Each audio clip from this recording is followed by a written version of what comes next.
What's up, everybody? Hey! Yeah, Michael! Yeah! Take your top off! Leave it on! Take that shoe off! I mean, that's more right. That's the only time anyone's ever Go yelled, for it! take your top off on him. Here's the thing. I wrote the show out, and then today, I decided to restructure it. So, if you see me looking at this, mind your fucking business. Worry about what's on it.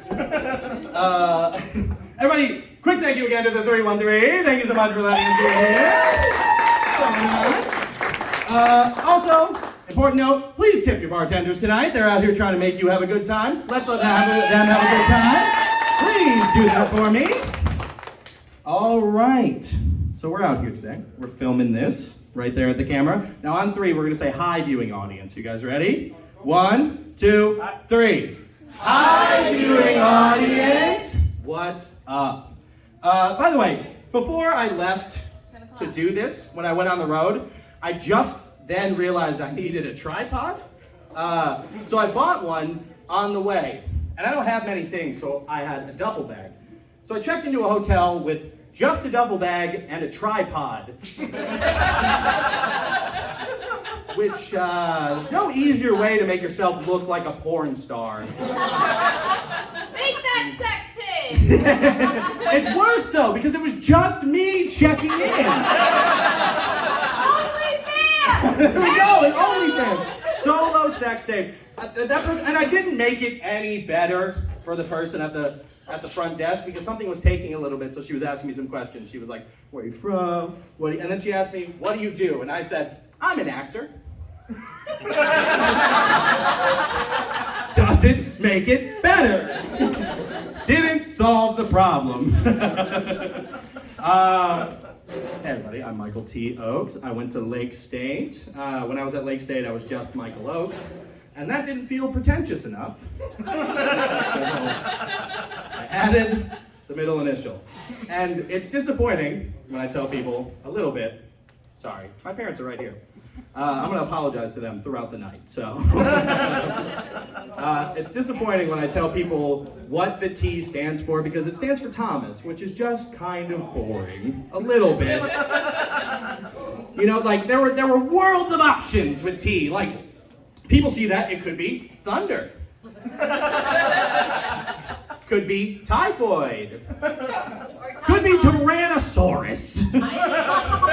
I think it'd be way better if my name was Michael Tyrannosaurus Oakes. So tonight, just for tonight, my name is Michael Tyrannosaurus Oakes. It's nice to meet everybody. What's up? I was an actor at Lake State. What's up? Shout out. You might have seen me in some shows. You might have seen me in that one show you said you were going to and then didn't go to, or... You were on the state! They are free and exempt from this joke. Just want to note that. I also was in the show that you said you were going to, but then miraculously got sick an hour before and were healed an hour after. Or I was also in that show where you said you went, and I was like, oh, cool, that's awesome. What was your favorite part? And you were like, oh, the acting. That's me. If you didn't see me in my many famous acting roles, you probably saw me at the Holiday gas station on the Business Spur. Now, if you walked in there and you saw like a sunken-eyed, kind of depressed, really hanging on by a thread kind of person, that was Adam Hansel.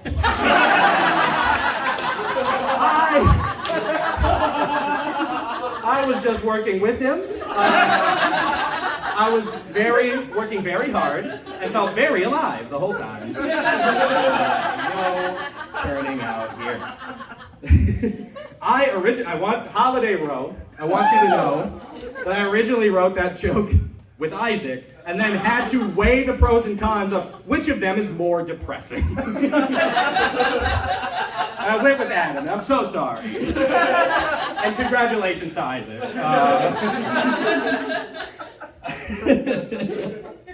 I went to Lake State, and then I graduated with a theater degree, and then I went away to pursue my career further.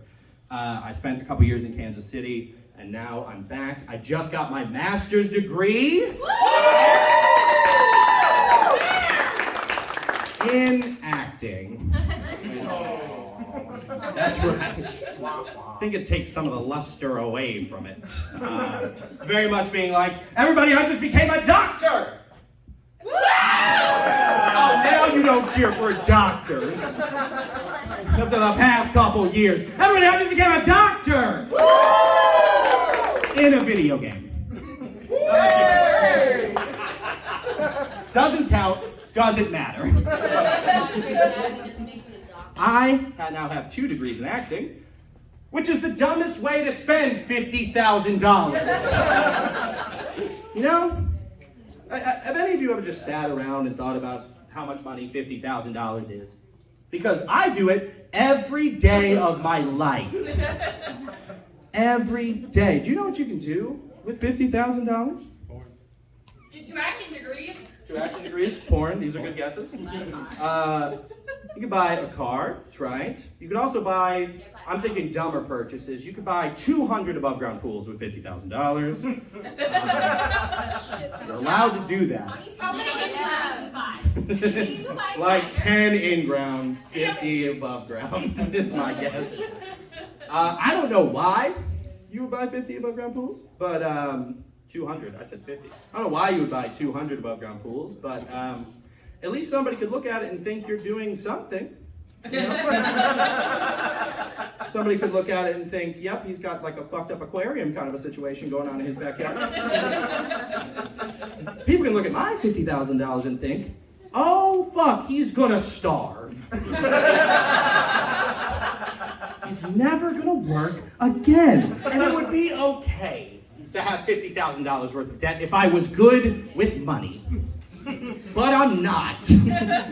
I took an econ class at Lake State. I went for 3 days and I thought, not for me. Not it. Kept the textbook for 2 reasons.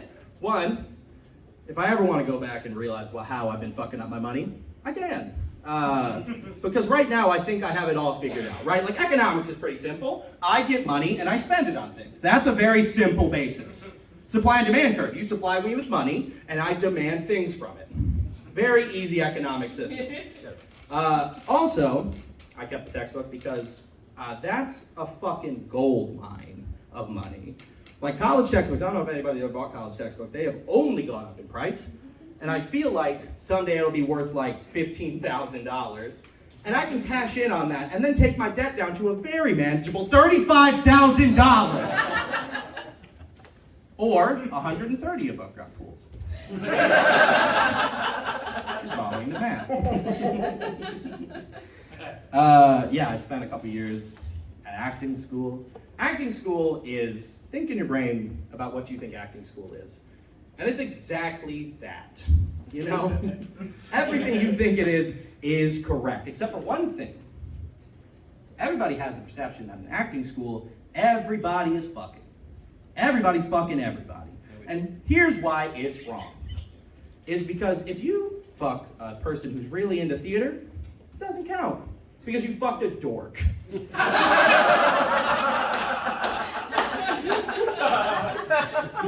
If you've ever had sex with somebody who knows a whole song from Hamilton, doesn't go towards your body count. Doesn't feel good either. No, they're really bad at it. Because the whole time they're going to be worried about the rhythm, and they can't figure it out. Though.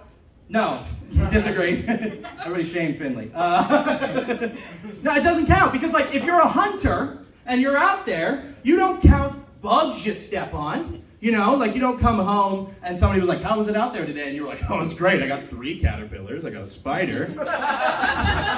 No, that doesn't fucking count. They were just there. The shit was really easy.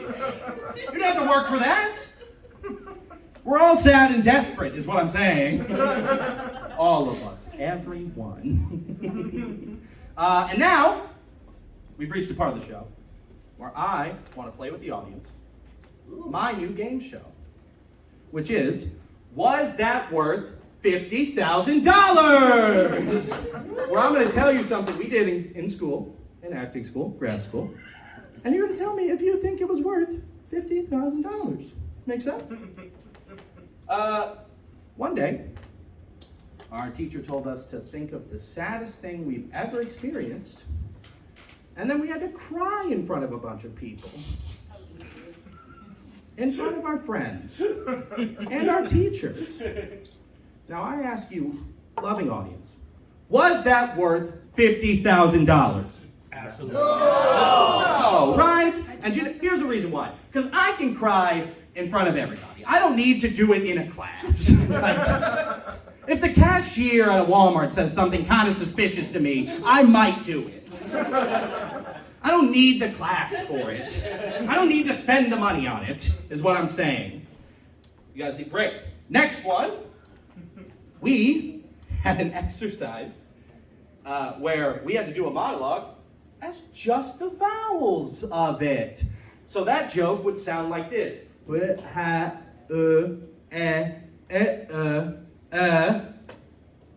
worth $50,000? No. Or, correct. 2 for 2, folks. Big one. We had a day where we had to eat a jelly bean without looking at the color or knowing what the flavor is, and then we had to move like what we thought the flavor was. And it wasn't a guessing game. It wasn't like, oh, it's orange, I'm gonna go into a ball. No, we had to move like the feeling of a thing. And for me, that was very much walking around the space and hoping that my professor wasn't looking at me. And just doing like one of these. And then she'd look at me and I'd be like, oh shit. Is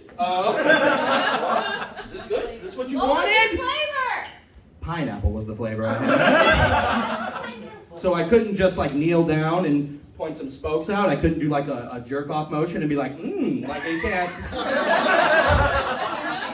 indicate. So I could do lots of SpongeBob stuff. But where were you 2 years ago, Sarah?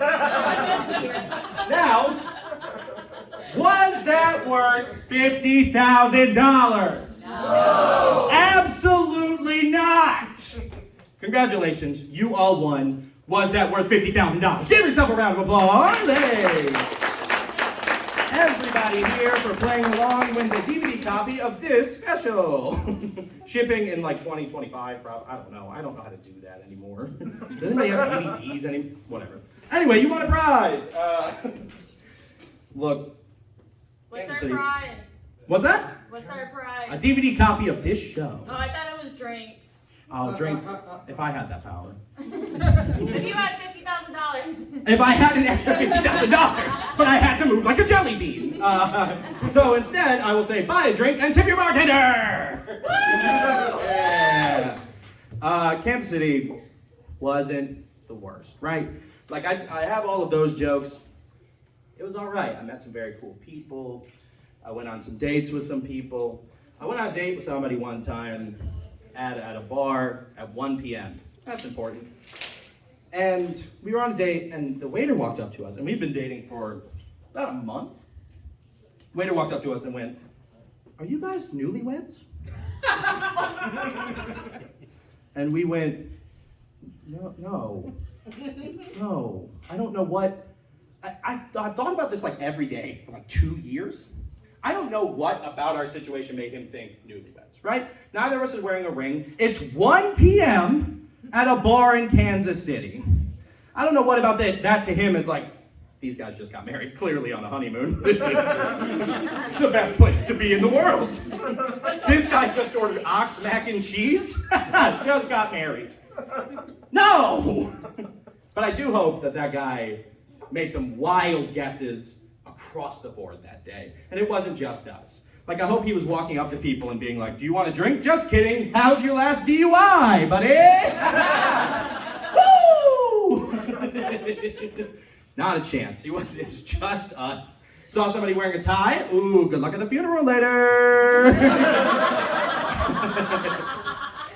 No. I hope it was that. I hope it was. I know it wasn't. But I hope dearly it was. The person I was on a date there with, that relationship wasn't going to work out anyway. We had a fight once because, and now I have to think about this because now I have to be like, if she's watching, sorry. Love Disney quite a lot. And we had a fight once because she showed me a picture of her at Disneyland with Mexico Donald. Now, Mexico Donald, for those of you who don't know, everybody knows Mexico Donald, is picture Donald Duck, and now put him in a poncho and a sombrero. That's Mexico Donald. And that's a different character than Donald Duck is. They could be in the same room together. These are different people. And I, being confused, as one would be, was like, are there other countries for Donald Duck? Is there a Canadian Donald who's dressed like a Mountie and has poutine? Is there a Swedish Donald who just puts together IKEA sets with a silly little accent? Is that that? But no, of course not. She got very upset that I was saying those things, and I was like, it's just a fucking duck, man. The duck who talks. That's all he does. By the way, in my notes, I wrote attempt a Donald Duck impression. $50,000 paid off. That's right, Dad. Here's the thing, by the way. I filmed the show before that was called Magnum Opus, and I put it online, and I had some fun reviews of the show, and I want to talk about them now. One of them was the word funny. Straightforward, funny. Somebody just drew a middle finger. One of these.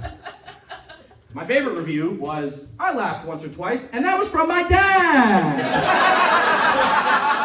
So, the comedy special went well, is what I'm saying.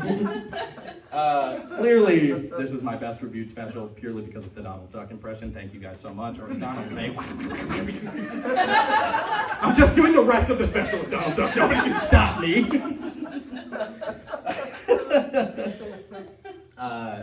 Some of the dating stuff not working out is probably for the best. I went on a couple dates with a musician, and it's okay that that didn't work out because as a stand-up and a musician, we have very uneven levels of what we can make for each other, you know? Like if we fall in love and she writes a song about it, there's poetic language, there's beautiful instrumentals, there's everything to it. And if we fall in love, I can go on stage and be like, I don't like the way she holds my fucking hand. There's too much thumb in there. I don't know how to explain it. I walk up to a microphone and be like, she did a weird thing with her pussy today. Anybody? That's uneven, is what I'm saying. So it was okay that one didn't work out. I'm good with that. I'm good with that one. Kansas City was full of those kind of realizations for me.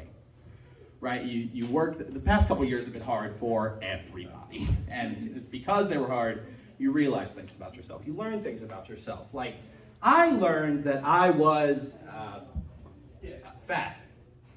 Which I am fat. Good point. And it was fucked up to learn that, you know? Because none of my friends told me. I thought they would. They didn't. I had to do it by myself. I had to go to Walmart, buy a 2XL shirt, and not be able to button that shit up all the way. Why this looks like this. So, I had to learn that one on my own. That's just supposed to show we love you for who you are. That's right, Sarah! Yes! But also, my friends could have told me earlier, for sure, they could have said something. I definitely called you fat. Huh? I wasn't ready to hear it. I had so many friends who would tell me things like, oh, you're not fat. You just gained a little bit of quarantine weight. I've been gaining a little bit of quarantine weight for like 10 years now. I don't think that's going to hold up in fat court. I don't think that one's going to work. There were warning signs along the way, for sure. Big warning signs. Like, I was driving to Philadelphia last year, and I saw a place called Big Burger That was enough advertising for me to go into the building. That's all I needed. They had bright colors on the building. They had a slogan on the sign. They had a very intricate menu, and I didn't need any of that shit, because I had 2 questions. Is there a burger, and is it big? And then I got a chicken sandwich, which was fine. It was all right. Don't worry about it. Shut up. It wasn't big, the burger, is what I'm saying. They lied! That's false advertising. Correct! I'm suing. Oh, see? That's an advertisement for Clyde's. Everybody shout out Clyde's real quick. Love Clyde's. Dear. Of course I love Clyde's after telling that fucking thing. Another big warning sign for me was that I left my apartment unlocked one day. And the first thought I had was, oh no, I hope nobody steals the cake I left on the counter. That's tragic. That shouldn't be the first thought you have. In that situation, it shouldn't be. There should be things that are higher on that list. You know, there should be like jewelry, furniture. It was chocolate cake. What was the frosting? Also chocolate. It was like a triple chocolate cake situation. Starving artist. Starving artist. All of those things to say. It shouldn't be your first thought. There should be other things ahead of it. And you know what should be ahead of it? Other food! Other food should be higher on your list of worries than the cake. Pizza rolls should be higher, is what I'm saying. I don't think I would feel this way if my first worry was like, oh no, I hope they don't steal the baby carrots I have in the fridge. Fuck, I hope they don't steal my salad ingredients. No. There's no baby carrots. Correct. Do you think I have baby carrots in my fridge right now? Be honest with me. No. Correct! I only have Little Debbie's in my fridge. It's a problem because it's like, does anybody ever optimistically grocery shop? Is that a thing? Yeah. Amazing. I do it every fucking week of my life. Every week I decide this will be the week I get into bell peppers. And I'm wrong. Every week of my life. Taco Bell is just more accessible than anything I have in my fridge.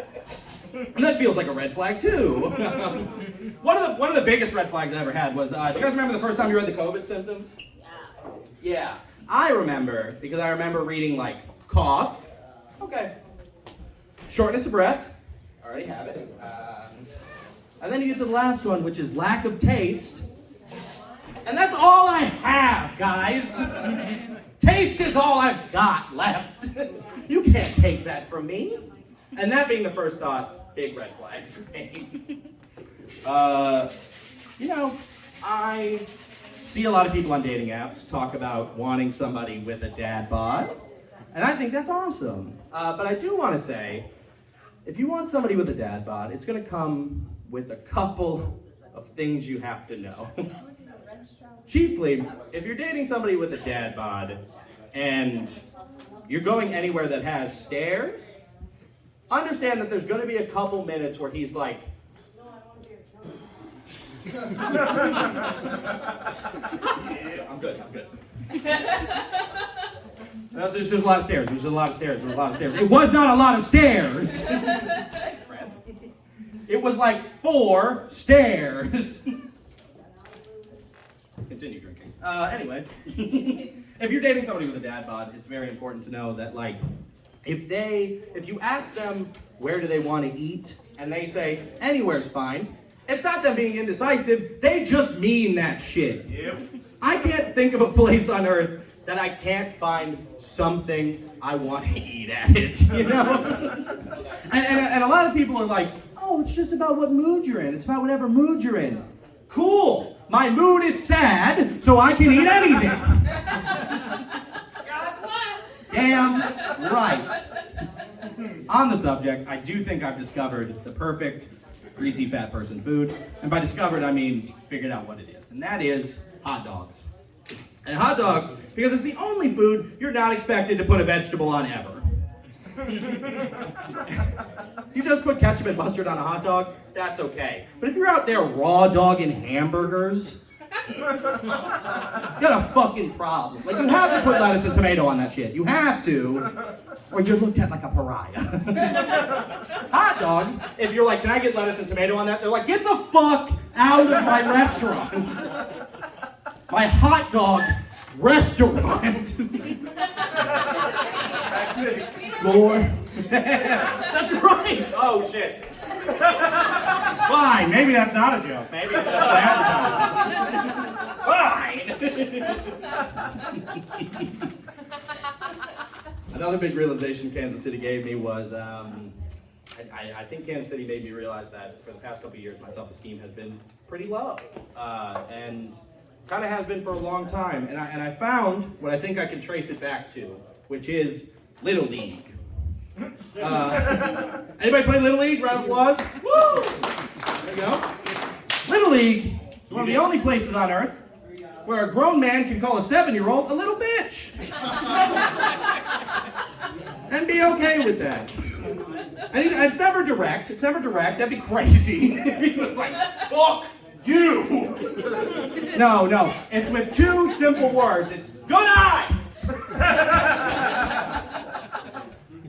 Good eye! That just means he's too scared to fucking swing. But I have to compliment him contractually. So, good eye, kid! I've heard good eye more than any other sports compliment I've ever heard in my entire life. Little League, I won an award for Best Attitude. And I won it directly after the kid who won Most Athletic. It's a hard 1-2 punch for a kid to take. To have the comparison like, this kid could be going somewhere. And this kid should probably explore the arts. This kid could have an MLB career, and this kid struck out 30 times and never cried. We're gonna give him a trophy. Think of it, I wish I would have kept it. I do. Because it's haunted me ever since. I think that's where it all ties back to. And I thought, over time, that would get better. But it didn't. There's a lot of moments along the way that have only further pushed my self-esteem down. Like, has anybody ever gone to a party at a Christian college? Amazing, thank God. So happy for you. It is college is correct. It's a terrible time. For anybody who doesn't know, it's the kind of party where you lose God and then find him again in the same night. You drink a fifth of Everclear and you think, I've never even seen God. How am I supposed to know what he looks like? I don't understand it. And then he goes away for an hour and he comes back. He's like, no, God has to be real because I threw up in the toilet and not on the floor.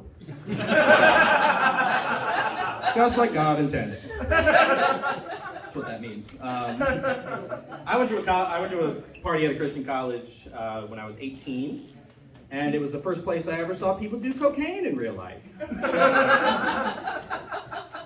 And you see it in movies, and you see it in TV shows, and you think you're going to be really cool about it. You know? You think somebody's going to pull out cocaine, and you're going to be like, that's fucking awesome, man. Nice work. No, none for me, but like, talk to me later. No, yeah. And then you made a cool drug friend. It's not what happened. It's not what I said at all. He pulled out cocaine, and I said, oh! This is a bad opening to any conversation. Much less one about drugs. Oh! That's something you say when you see, like, a mugging. When you see something like that going on. You don't say it when you see cocaine. And it would be bad enough if I just left it there. If I was like, oh! And then I walked out of the room. But I didn't do that. I said, carry on. And then I left the room. Carry on? One, he was going to carry on. He pulled out cocaine at a party. He's not going to be like, oh, somebody said, oh, let's put this right back here. So sorry to make you uncomfortable. I'm just going to drink some water and then take off. He was going to carry on. And two, way too formal for that. For sure. It's like I was wearing a fucking fedora out of nowhere. It was like, continue with your drugs, good sir. I will now be exiting the building. Please continue with your recreational drug use. I will see you at the next sunrise. And then I ran away. I gave him a gentleman's goodbye for doing cocaine. A person with a high self-esteem wouldn't have done that. A person with a high self-esteem would have been the first guy, just like, cool, continue. You know? Couldn't do it. Another moment recently that I had that showed me my self-esteem might be a little fucked is I taught third graders all summer, and one day, and I forgot how direct third graders' lines of questioning are. Like a third grader walked up to me and went, Mr. Michael, are you married? And I said, no. And then their next question was, are you divorced? That means one of two things. One, maybe we check in on Izzy's home life a little bit. Maybe we ask her who's picking her up today and see why she knows those terms. Or two, and I don't want to think this is the reason, but it means even to kids I give off kind of a post-divorce energy. Yeah. And I don't want that to be the reason, you know? Because she walked up to me and she said, are you divorced? And in that moment I felt like I was in like a white t-shirt with mustard stains all over it, and I haven't eaten mustard in fucking weeks. Just thinking about getting off of work so I can go to the bowling alley and drink. And then get so hammered and think this will be the time I break 100 in bowling. And I don't. But I need to drown that sorrow in more drinking at the bowling alley while I just stare off in the distance and contemplate how I ended up here. A third grader made me think that. It's not a high self-esteem moment for me. You know, a high self-esteem person would have simply gone, no, I'm not divorced. Go run along and play. I had a crisis in that very moment because of a simple question. Not a good sign. It continues in other aspects of my life that I didn't expect it to continue in. Like, does anybody like Marvin Gaye in the room? Does everybody like Marvin Gaye? Woo! There we go. I love Marvin Gaye. Here's my question. How many people do you think have had mediocre sex to the song Sexual Healing? Too many. Too many. Too many. Clap for me if you've had mediocre sex to the song Sexual Healing.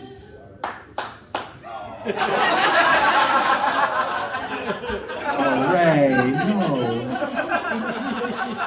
Somebody buy Ray a drink, because I know I feel... What? 2 claps is like, wow, solidarity. 1 clap is just, we should check in. I love Marvin Gaye, but I don't think I have the confidence to put that on my sex playlist. You know, my self-esteem doesn't reach the threshold. It's like a roller coaster. I'm not this tall, and I can't get on it. I simply can't.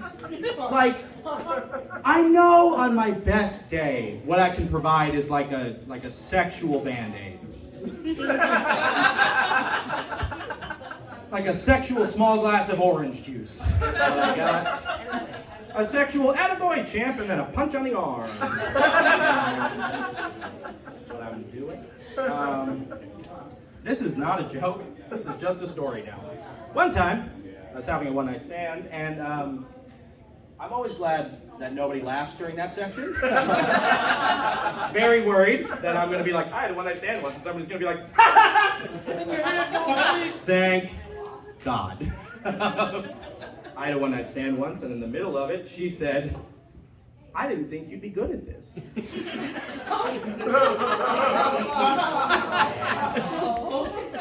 You know, and in the moment, it's cool, you're good at this.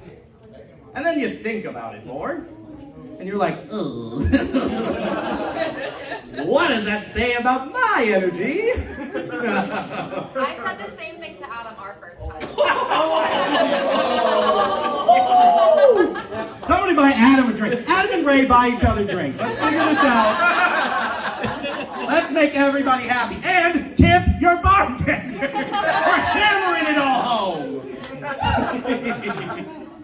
I like to say I didn't think you'd be good at this as a backhanded compliment, but it's barely that. It's barely a compliment. It's just backhanded. It's just a slap in the face. She could have said you're bad. Kind of said I was bad, She right? could have just gone, no, this was awful. Yeah, I mean, I could, and then I would have thought about it in a different way. Never good. Never good, is what I'm saying. But the problem is, like, I do think I'm good at sex. I do think that, but I think I'm good at sex in the same way that Vin Diesel thinks the Fast and Furious movies are good. Like, they're probably a lot of fun while he's in them, but the reviews are mixed. I am so excited for this part of the show because I know the answer is yes. And I'm not looking at this table. I simply won't. It's my family, not going to do it. Do we have couples in the house tonight? What's up? Going right here, buddy. Did not woo is a couple. Cowards. Everybody boo them. Boo. Just kidding. Here we go. We're going to start here. Right here, my friend. What do you think your... Because Vin Diesel, I think I'm rocking with like a 70% on Rotten Tomatoes type dick game. You know? Like fresh, but room for improvement. You know? Still somebody's favorite movie. Baffling. What do you think your sexual Rotten Tomatoes score is? Give me that for you. 60. 60? All right. 60's not bad. It's not fresh, but not... What do you think his sexual Rotten Tomatoes score is? Oh, that's not fair. What do you think? Better than what you said. Better than what he said. See, you're selling yourself short. We're working on each other's self-esteem, is what I'm saying. What other couples we have? Who else? I'm gonna go. I'm not talking. I think she answered the question earlier. I beg you don't. I think we figured that one out. Anybody? Any couples willing to answer that question? Anyone? No, I am. Sure. What's up? What do you think? 100%. 100%. What do you think?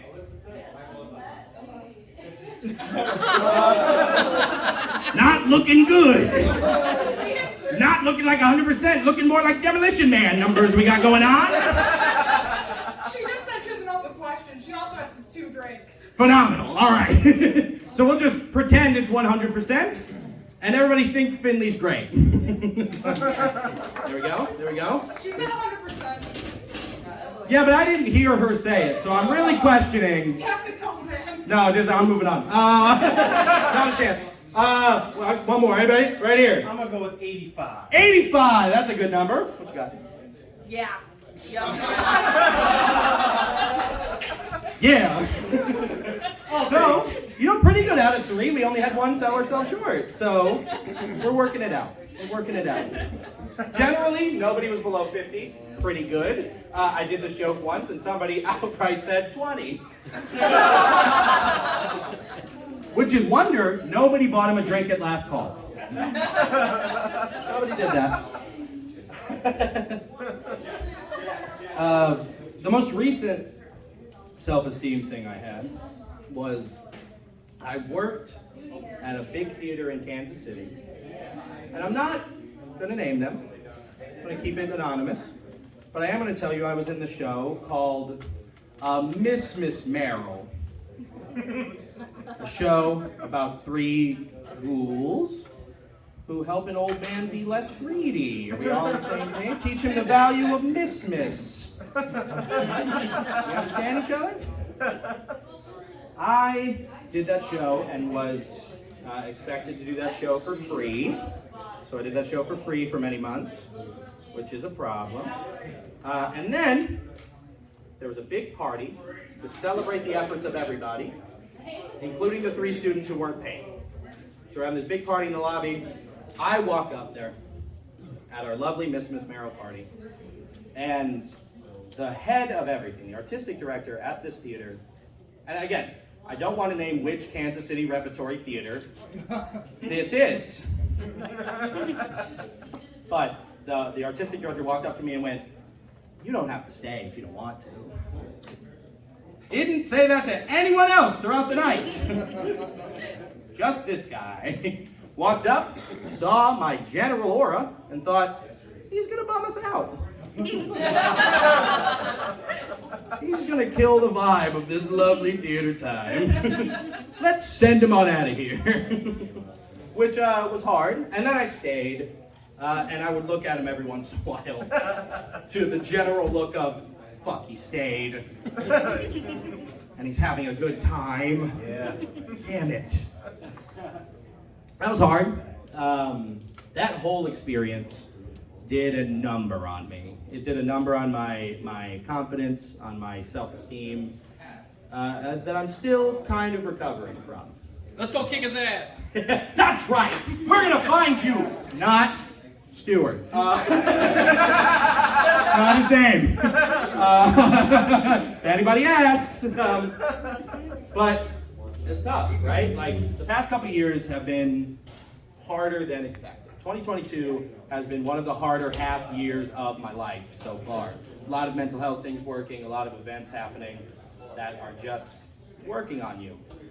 And it's nice, and I just did a whole show that focused on the negative, but I do like to end my shows by telling people something positive about it, which is to say, like, find some nugget of joy you can in those times, right? Like, all of that was very hard, but I met very cool people, you know? Sault Ste. Marie is nobody's favorite place in the world. Yeah. Right? But there are pretty cool people who come around. You know?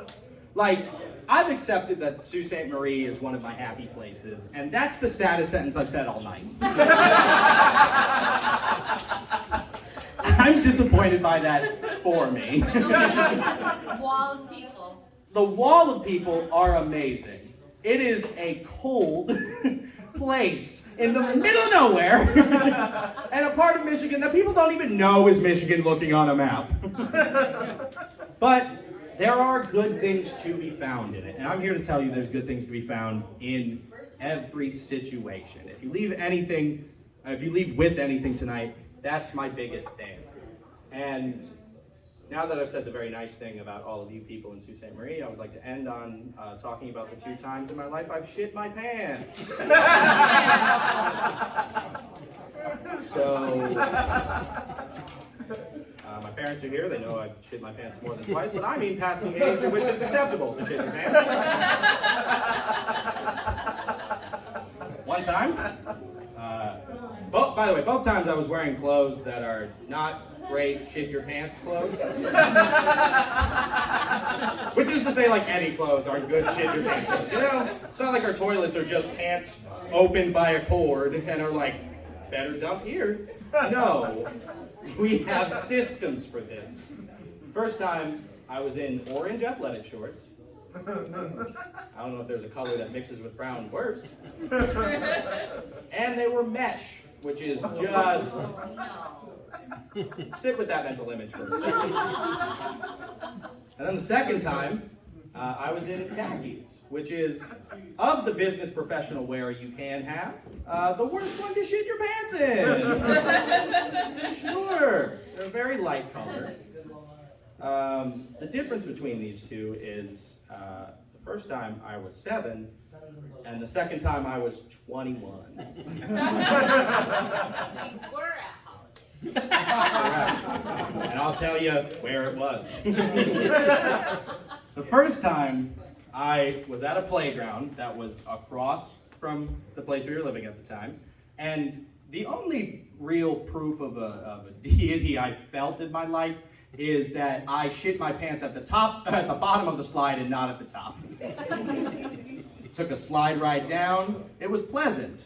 And then I shit my pants, rather than shit up here, and then everyone has a bad time for the rest of the day. Somebody has to wander by being like, I hope that's not shit. And then I have bad news for them. Second time, I ate at an undisclosed place in Sault Ste. Marie, Michigan. Taco Bell? Incorrect. Throw out some guesses. Burger King. Incorrect. McDonald's. Palace. Indochina. All of these are great guesses. F. Asian buffet. You say F, Asian buffet? My favorite place is the Asian buffet. Is my favorite place in the world. After places, B-dubs. We have a winner. It is, I don't want to say it. It is the place that rhymes with Applebees. I've made a puzzle that nobody can figure out. Nobody knows what the Applebees is. I protected myself from you all knowing where I shit my pants. It wasn't in the Applebees. It was on the car ride home, which it's bad. And this is an example. This is the opposite of the slide scenario, where it was at the beginning of the car ride, and then I just had to contemplate my life for the next 10 minutes of like, all right, what do I do? Why did this happen? I'm never going back there. Then I got home, and the first time, in the orange shorts, I, as a 7-year-old, thought, we can just wash these for sure. Threw them in a hamper.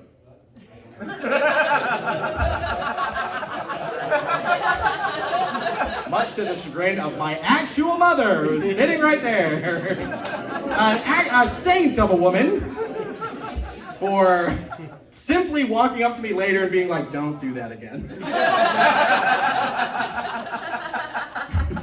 And I still haven't figured out if she meant shit my pants or put them in the hamper. But I didn't listen if it was the first one. I did it again in my car in Sault Ste Marie. Second time, on your way home, you do the little gaucho walk. Isn't it just disappointing? Clap your hands if you shit your pants as an adult. Anybody willing? Yeah! What up? Woo! If I got no claps on that, I'm out. I'm just leaving the building. Fuck it. Considered the idea that I could just wash them, but then remembered my mom's wise words and decided to throw them in my neighbor's garbage.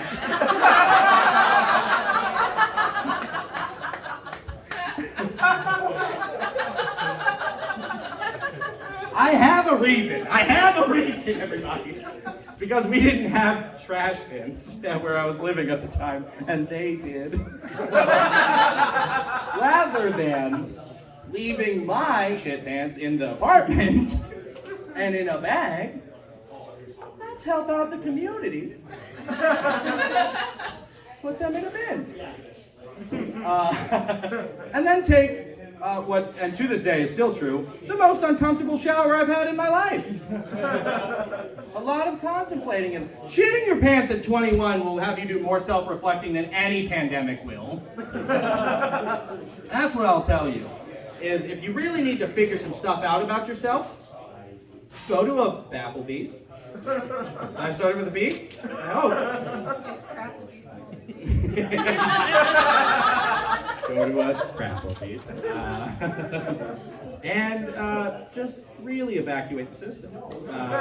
Get it all out of there. Now, I just did a second ago a bit saying, find the positive in everything.